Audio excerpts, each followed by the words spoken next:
Hi everyone, I'm Rebecca. I'm one of the co-signers of the Bright Moments sub-DAO here in Berlin and super excited to talk a little bit about it today with you. And I'll hand it over to Malte.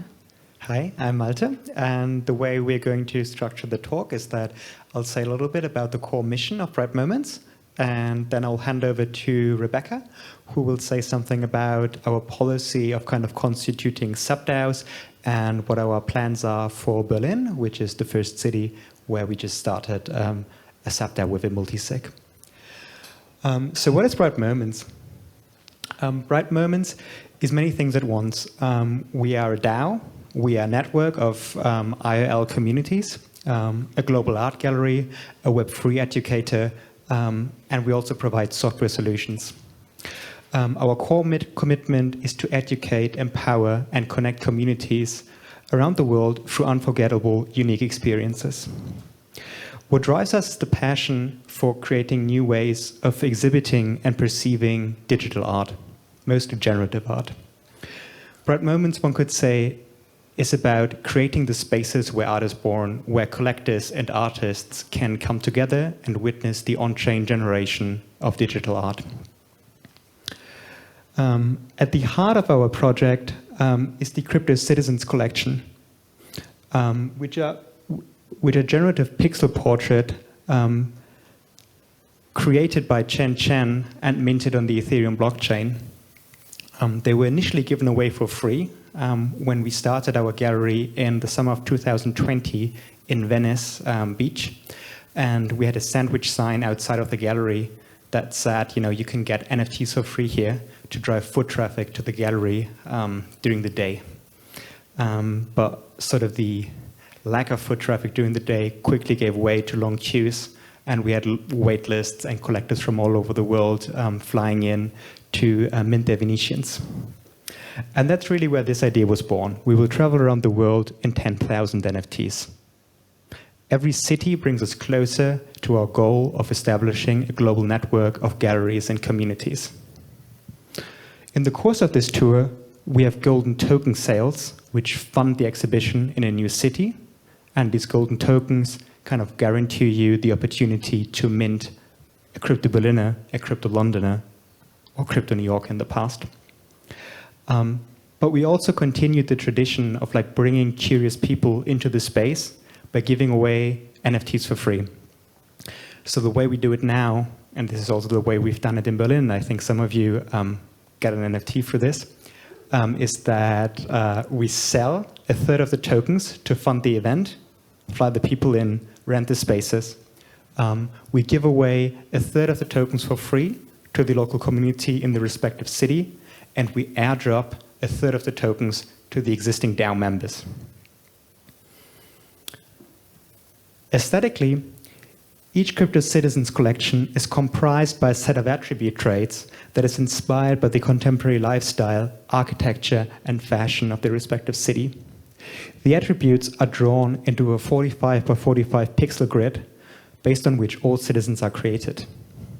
The city itself is rendered through 4 backgrounds that show exemplary sites and landscapes. Moreover, the citizens can have additional features. Crypto Berliners, for example, have generative on-chain music, which you can also listen to when you open them up on the Artblocks generator or on OpenSea. And holders of Crypto Citizens are, of course, granted membership in the Bright Moments DAO.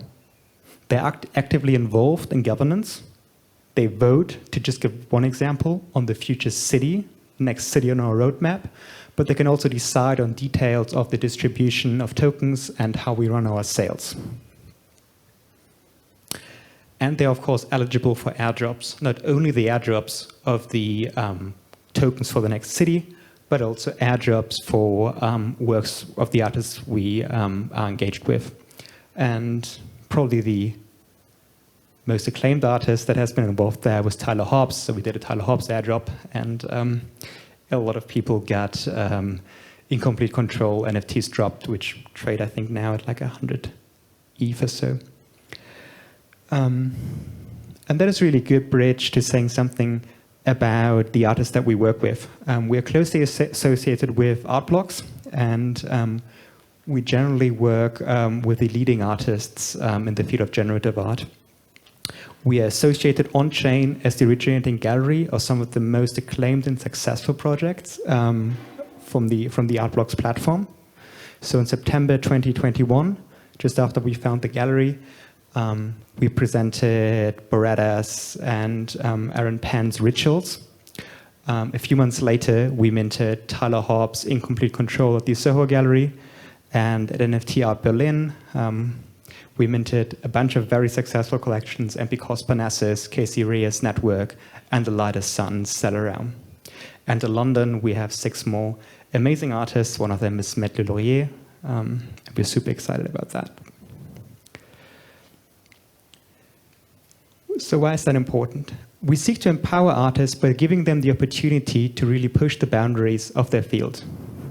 What is generative art? It's certainly not thumbnails on OpenSea. Gen art can be framed as a system, as a set of rules and parameters, or as a process. But how do you exhibit these things? Should these works be shown on large screens to highlight the digital nature of the work? Should they be projected to transform physical spaces into immersive spaces? Should they be printed to explore the richness of color, texture, and structure? Or should they be exhibited as a performance to translate the rule-based nature of the algorithm? The field of generative art has really just begun to pose these questions, and Bright Moments seeks to provide artists with the infrastructure to explore them further.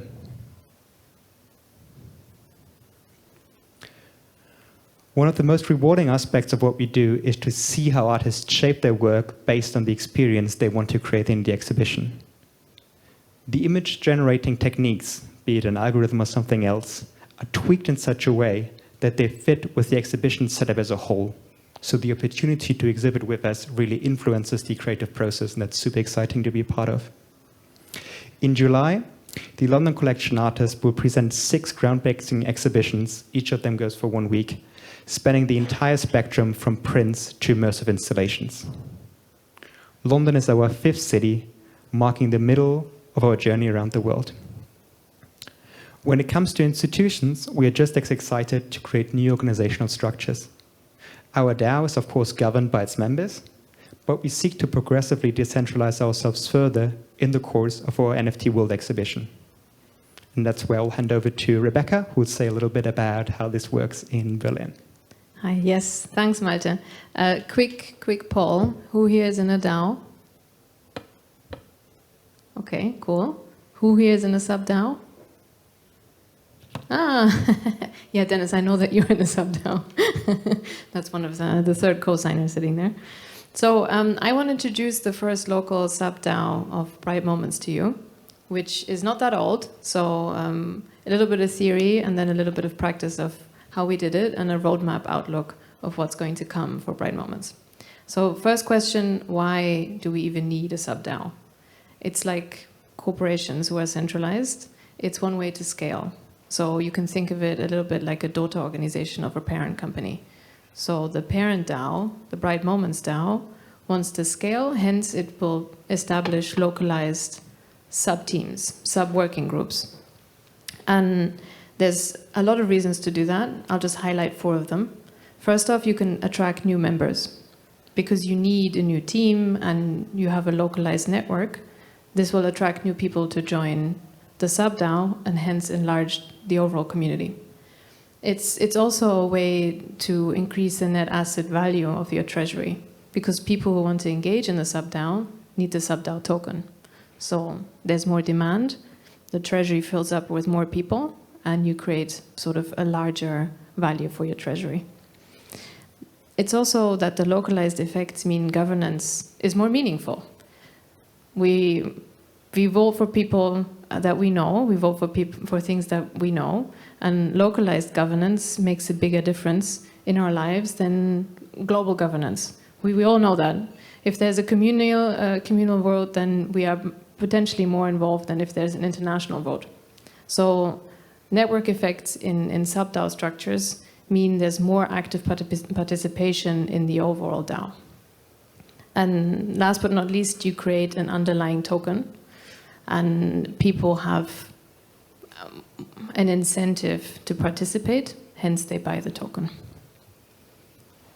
And why did Bright Moments decide to create a sub-DAO? Let's go back to what Malte said about the goal. The overarching goal of Bright Moments is to empower artists and build out local, in real life events and communities. And by creating sub-DAOs who take over the community growth in the cities and who take care of the events in the cities, they can focus on creating new communities. They can focus on new cities. And the sub-DAOs then take over what they did, what they already did and what they established. So that's one of them. And then the local representation enlarged the team without increasing the processes for the core team. So the core team has still the same amount of members, and the sub-teams take ownership of other work streams. The last one, we all know Discord, right? Discord is a happy and an awful place at the same time. So if you have local people where you can direct your feedback, where you can go to meetups, you actually know their faces, you know their names, you can tell them what you like and don't like. It's a very direct form of governance. Okay, also has something to say. So what's important when you're creating sub-DAOs? This is a little theory around the whole approach.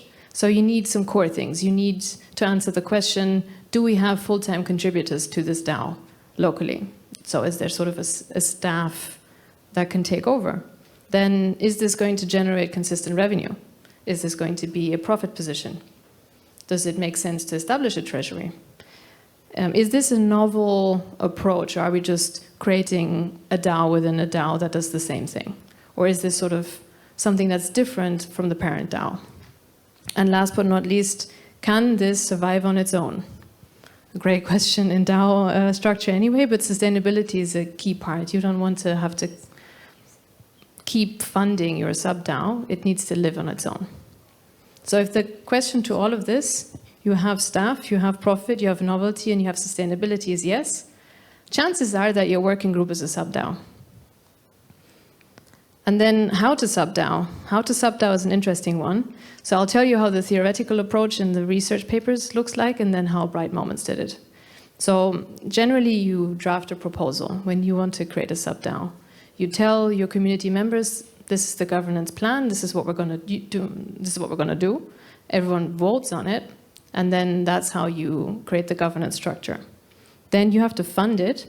So you have to think about how much of the treasury will go into the sub-DAO. It has to be requested, it has to be approved, and it has to be transferred. Then you need to onboard new people, like myself, into your DAO core team. So same as HR processes, is their culture fit? Do these people support the DAO mission? There's an interview process. We went through that to be onboarded into what it means to work in this DAO.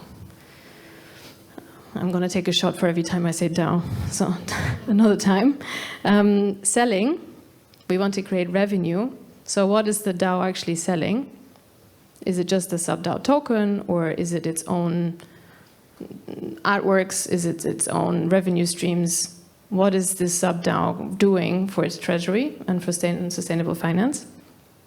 Tokenizing and distribution, that's analog to how the parent company works. So same thing, just that you set up a separate treasury and a separate token. And at this point, once you've done all of that and distributed all the tokens and created a multi-sig wallet, you have a sub-DAO where ideally there's an incentive for them to grow it and for the people who run it to have ownership. But it still contributes to the larger big picture. So it's a win-win. And let's dive into Bright Moments. So Bright Moments is a bit different because we already had the sub-DAO token. And as Malte explained, in the 10 cities, each 1,000 NFT drop represents a sub-DAO token.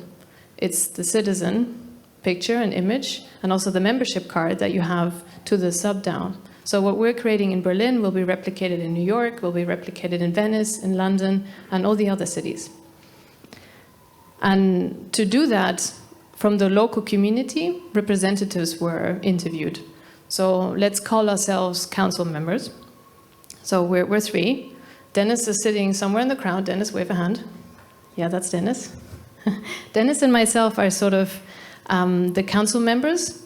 We had to apply, our interview was reviewed, and then the community voted and ratified us into the council membership. And then Malte is sort of representative of the appointed core team, and the three of us make up the local council. And now my notes have disappeared. Yeah, so snapshot, same tooling as for normal governance processes. And then the city-specific multisig was created. And ta-da, 2 weeks ago, we had the first Bright Moment sub-DAO. And what are we going to do? Our roadmap is fairly simple. We'll make an ecosystem where all the NFT communities in Berlin are welcome. We'll create a physical gallery space where we can actually show NFTs in a physical space. And believe me, that's a bit baffling for people in Berlin here when you tell them you want to exhibit digital art in a physical space. But it's been fun, so I hope we have a gallery space soon. Stay tuned. We host meetups every week to bring everyone together. We're welcome everyone, so it's not token gated. You don't have to have a crypto citizen. Everyone's welcome. We're hosting one tomorrow, actually, so check with Malte where it's going to be. But we also want to educate and onboard people who have no idea what Web3 is, what crypto is, what NFTs are, especially artists. So I think NFTs and Bright Moments as an NFT DAO, as its core mission, wants to empower artists. So the local artists in Berlin, and empowering them to, if they want, create NFTs in digital art and become part of this movement is the core mission. And then, of course, bringing utility to crypto Berliners. That's how we'll fund everything. That's how we will create sustainable finance and profit. So what can we do to keep the value of crypto Berliners and holding this NFT high for everyone who has one, both from a utility but also from an investment perspective? And with that, I would love to hear some questions if you have any. I don't know how we'll do it with a mic. You have one? Okay, perfect. Any questions about DAOs, sub-DAOs, what a DAO is? Also a welcome question. Decentralized autonomous organization, I think. No? Everyone's dead. Oh, there's one. Behind the curtain. Behind the curtain. Oh. Is Paul Schmidt in the house? Okay. Okay. Anybody else had a question? Oh, you did have one. Hi. Thank you for the nice ideas and the things you are doing. No, my question about DAO is just because when I read about the concept the first time, I found it a really interesting way to build a real, or at least as real as it can be, a democratic community or society. And how you see it as someone that is working with it, do you think that in a near future, or some sort of future, it could eventually be an alternative to the parliament and to the ways we have as governments, like that the people could really vote for the things instead of voting for representatives that would vote for the things, you know? Because I think the technology is there that everybody could just check and say, oh, we can vote for this and this and that. So how do you see it as someone that is working with DAOs and sub-DAOs and all this technology?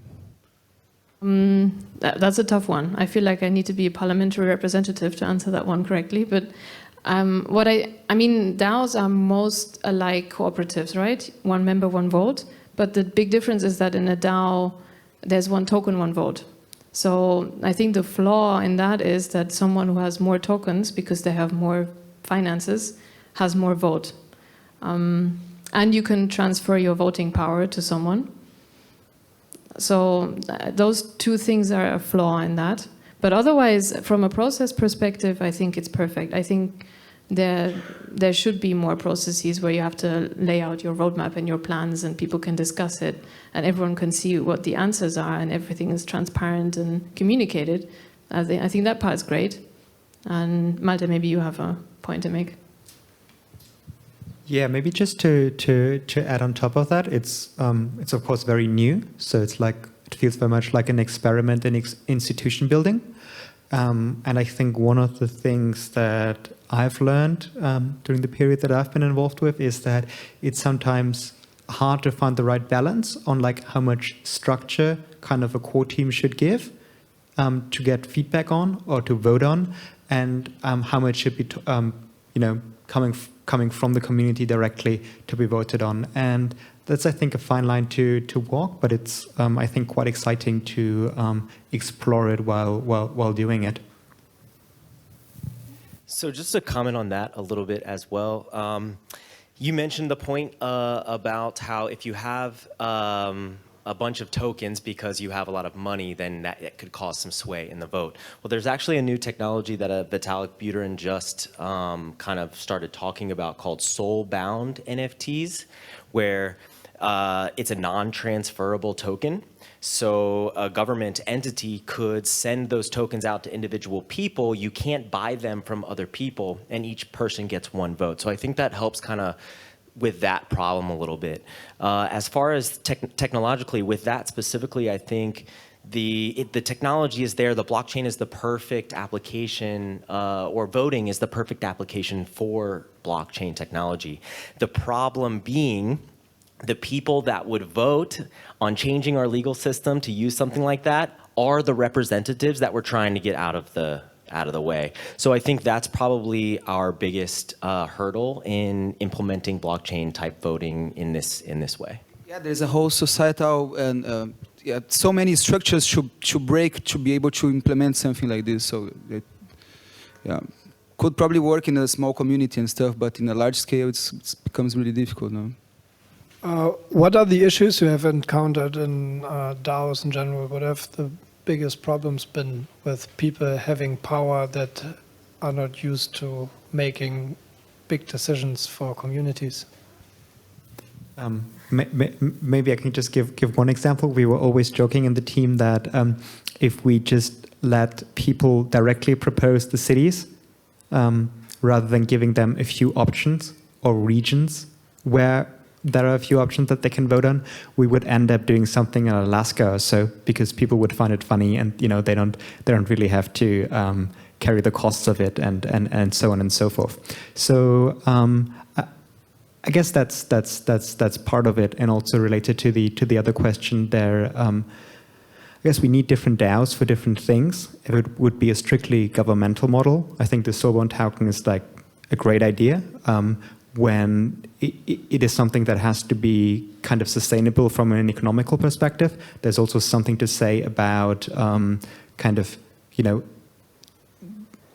that tokens should equivalent voting power, because different people have different stakes in that enterprise.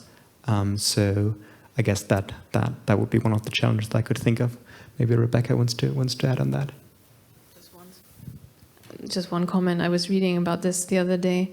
How big should DAOs become? So is a community where 100,000 people are trying to come to a consensus, is that helpful? And then how large will they get? So right now we're sort of at 10,000, and then in the sub-DAOs here we have 1,000. So at the end we'll have 10 sub-DAOs of 1,000 people making up a 10,000 community. So is that large or is that not large? In Discord it sometimes feels large if you're trying to moderate a conversation. So I think that's finding the balance between the critical mass of how many people you want involved to sort of have a diverse decision-making process.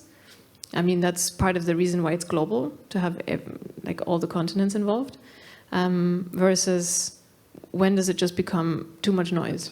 Somebody said like the word DAO always turns them down because there is the issue of people having to be educated to make decisions that have consequences that they don't really can imagine in the beginning. So how do you tackle this problem of education? Because the DAO members mainly don't do this full time, so they cannot educate themselves in the way the people that act on that can.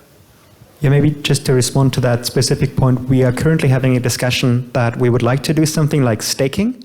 So people who have been kind of involved with the project for a long time get a certain extra utility or a certain reward in the form of potentially having a stronger say on certain issues. And I think that would be one way to address that issue, because people who have been, involved with the DAO for some time, are better educated, have a certain commitment to it, will probably make more informed or more sustainable decisions. And I think that, commitment to the DAO should be rewarded in some form. Hi, thanks for a good talk and very cool project. I wanted to ask, what is the motivation for in-person minting, and does that not become a little bit problematic if you're forcing people to fly from all over the world in terms of a climate change issue? So you're not forced to do it. Actually, for the artist collections, they can all be minted remotely if you have an issue with that or you just can't travel, so that's possible. If you buy a golden token for any of the cities, you can also, mint remotely. So that's always a possibility. We just think, and I think it's reflected by the response that we get from the artists, that the possibility to exhibit these works in a space and to kind of create an experience around it adds a lot to the kind of artistic side of NFTs. It's just much more expansive than having them purely kind of in a digital space. Just to state the obvious, it's interesting that these questions are raised in the NFT space. I think it's a missing conversation in the traditional art world. I've worked in there for a long time. It's a traveling circus the entire year. Stuff is being shipped from one museum to the next. So I think I don't want to point fingers, but I think the real conversation is there to have, actually.